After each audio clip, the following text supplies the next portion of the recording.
say something there. Just checked what age JJ was.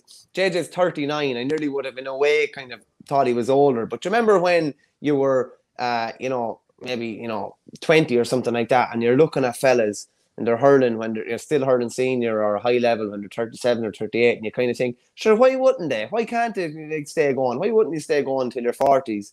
And then I'm nearing that age, as you are as well, and every sort of problem starts coming on the table. You'll do like, you could pick up an injury getting up from the table, or getting up from the chair, like, let alone going out and hurling.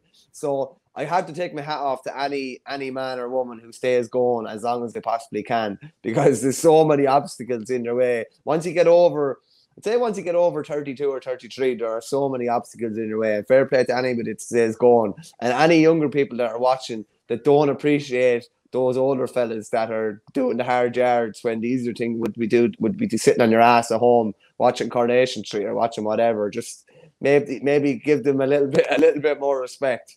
Yeah, and to be honest, you come up with new and interesting injuries all the time as you get older. God, in between the All-Ireland final and the All-Ireland final replay in 2018, I got a first back spasm of my life. Oh, no. Then last year, a week before the county final, ended up with a hamstring injury on the left side, having never had a hamstring injury in my life.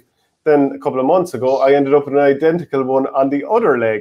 So, there's always another little injury around the corner when you get just on that. I had a hamstring injury about 3 or 4 weeks ago, and I went home on Monday afternoon. We were training on Monday night, tried to get home early and do a bit of work from home.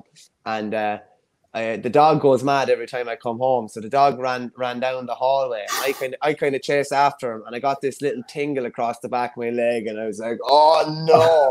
So you're telling me I'm after setting myself back a couple of days because I tried to chase the dog down the hallway in a pair of slippers on a wooden floor.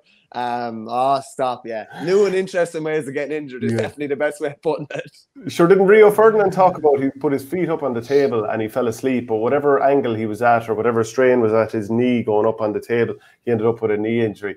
The best of it, Shane, is remember Canizares missed the World Cup or the Euros for Spain because he was shaving in his bare feet, and the can of shaving foam fell on his foot and broke a metatarsal.